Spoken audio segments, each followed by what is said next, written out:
Kalimat takwa disebutkan di Quran 115 kali.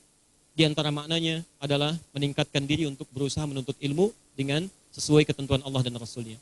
Karena itu setiap Nabi mengajarkan sesuatu, bahkan dalam khutbah Jumat, beliau selalu memulai dengan kalimat takwa.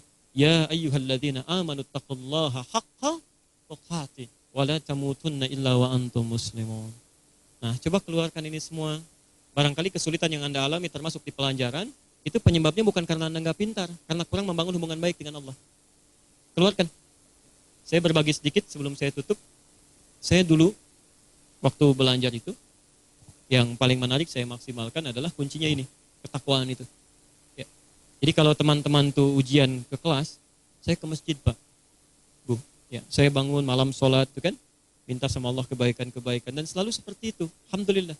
Setelah belajar malam tidur, ketiduran di masjid tidur, mimpi kan kita ngerjain soal. Besoknya sama soalnya dengan yang dimimpi itu. Selalu begitu deh.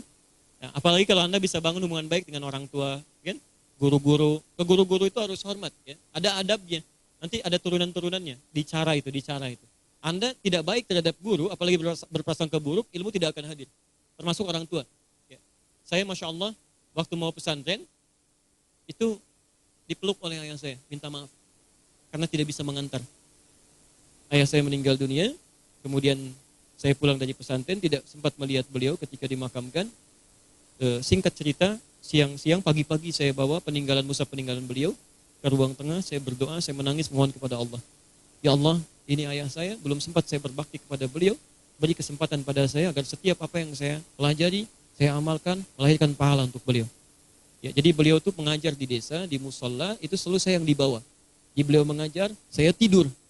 Ya, dan pernah saya pura-pura tidur untuk tahu bagaimana beliau membawa saya dari musola ke rumah. Itu dijaga betul sampai rumah supaya nggak bangun. Ya. Sekarang gantian, saya ngajar beliau tidur. Maka kemudian saya minta kepada Allah, itu seketika Pak, begitu saya minta, air mata saya keluar, saya lihat mushaf, itu seketika langsung masuk itu. Masuk. Padahal ditugaskan cuma 8 ayat, itu 40 ayat datang. Ini terjemahannya di sini, tempatnya di sini, posisinya di sini, munculnya seketika. Begitu pulang kemudian ke pesantren, guru tahfidz kami meminta mengecek hafalan, saya kemudian maju, itu lisan saya nggak bisa berhenti. Terus dibacakan, sampai guru saya katakan, ya, sudah cukup katanya. Nah, kamu duduk di sini, Bapak permisi dulu keluar. Silahkan nilai teman-teman kamu. Di teman-teman ini naik, saya beri nilai. Nah, jadi ada kebaikan-kebaikan di situ. Anda bangun hubungan dengan Allah, bakti kepada kedua orang tua, hormati guru Anda, maka ilmu akan mudah untuk didatangkan oleh Allah, siapapun Anda. Dan yang menarik, besoknya ada pelajaran olahraga, gurunya Pak Gumbira itu. Gembira terus orangnya. Itu Masya Allah. Saya datang, minta maaf. Nah, mohon maaf katanya kan, ujian telah selesai. Nilai teman-teman 8. Kamu karena nggak ikut ujian, nilai kamu 6. Yang ridho ya. Saya bilang nggak apa-apa Pak, Alhamdulillah.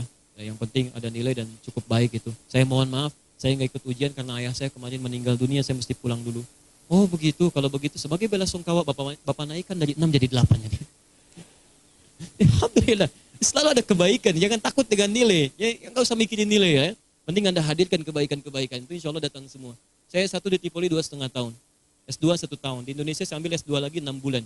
Saya datang 6 bulan pertama ke UIN itu, langsung diminta bikin tesis katanya. Di sini harus bikin tesis, saya pulang. Pesantren, saya siapkan 4 hari saya bikin tesisnya, 500 halaman waktu itu. Saya kumpulkan, saya bawa. Ternyata sampai saya cuma pengen tahu aja bagaimana kuliah di sini. Begitu masuk ternyata saya sudah tahu, saya tinggalkan. Saya kembali, saya ngajar di kampus, rupanya hari Selasa, saya masih ingat betul bulan Ramadan itu, saya dipanggil untuk sidang. Sore hari, sidangnya besok. Begitu pulang, kemudian saya langsung ke Bandung. Di Bandung nggak sempat apa-apaan lagi. Masya Allah, begitu besoknya singkatnya mau sidang, saya ke masjid, sholat, ya, duha pada saat itu. Teman-teman sudah nunggu, ada yang 1 jam, 2 jam, begitu saya masuk, cuman ditanya judulnya, ma makna manhaj? Ma makna minhaj? Judul tesis saya, minhaj, manhaj syarah Ibnu Aqil fi Alfiyah Ibnu Malik. Ma makna minhaj? Saya bilang, lais minhaj, ini bukan minhaj, manhaj. Kalau minhaj begini, kalau manhaj begini. Perbedaannya begini, referensinya di sini. Itu cuma satu pertanyaan. Setelah itu tidak bertanya lagi, malah kita ngobrol.